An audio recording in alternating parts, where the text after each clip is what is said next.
Praise to the lord. ఈరోజు దేవుడు మనకిచ్చినటువంటి వాగ్దానం ఏంటంటే యెషయా గ్రంథము 54వ అధ్యాయము 17వ వచనం. నీకు విరోధముగా రూపింపబడిన ఏ ఆయుధమును వర్ధిల్లదు. ఆమేన్. మనకి వ్యతిరేకంగా నిలబడుతూ ఉన్నవారైనను, మనల్ని శత్రువులుగా భావిస్తూ ఉన్నవారైనను, మన మీద యుద్ధము చేయటానికి ఆయుధములను రూపొందిస్తున్న వారైనను, వారు రూపొందించిన ఏ ఆయుధము మన మీద పని చేయదు. వాళ్ళు రూపొందించిన ఏ ఆయుధము మన మీద వర్ధిల్లదు. వారి ఆయుధము వారి యొక్క తెలివి కావచ్చు. తెలివినే ఒక ఆయుధంగా వాళ్ళు ఉపయోగించవచ్చు.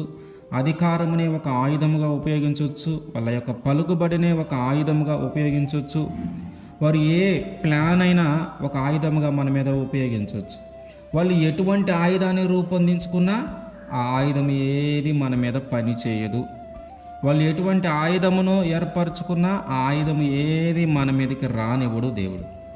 ఆయన చేస్తున్న వాగ్దానం ఏంటంటే, నీకు విరోధంగా రూపింపబడిన ఏ ఆయుధము వర్ధిల్లదు.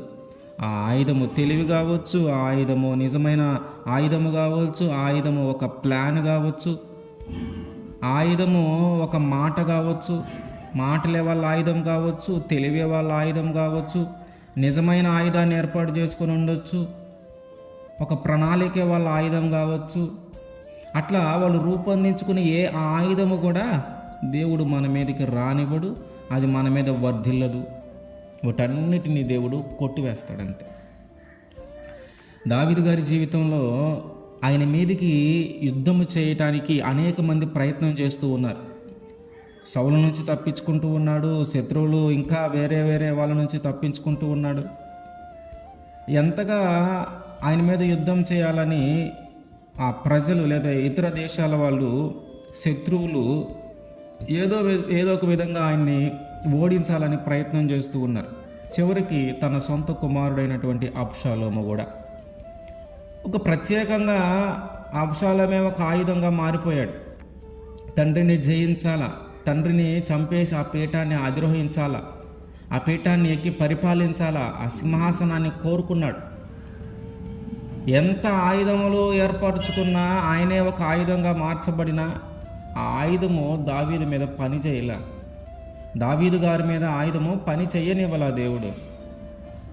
ఎంత రహస్యంగా ప్లానులు గీసి, తండ్రికి తెలియకుండా రహస్య భేటీలు ఏర్పరిచి, రహస్యంగా మాట్లాడుకొని, ఆ రహస్యంగానే తండ్రి మీదకి యుద్ధానికి రావాలని ఆలోచన చేసినా కూడా ఆ ఆయుధాన్ని దేవుడు వర్ధిల్ల చేయనీయలే.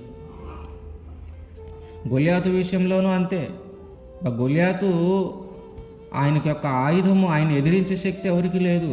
కానీ చిన్నతనంలోనే, ఒక టీనేజ్ లాంటి ఒక వయసులోనే ఆయన్ని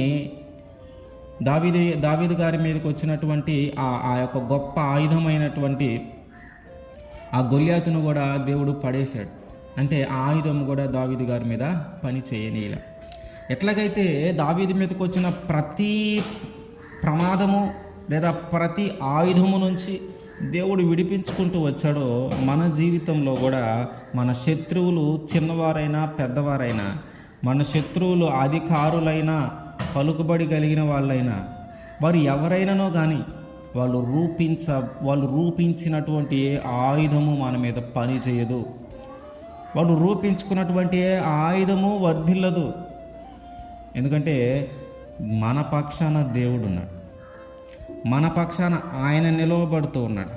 మన పక్షాన ఆయన పోరాడుతూ ఉన్నాడు. కనుక ఆయన మనకి వాగ్దానం చేస్తూ ఉన్నాడు, నీకు విరోధంగా ఏ ఆయుధము, నీకు విరోధంగా రూపింపబడిన ఏ ఆయుధము నీ మీద వర్ధిల్లదు.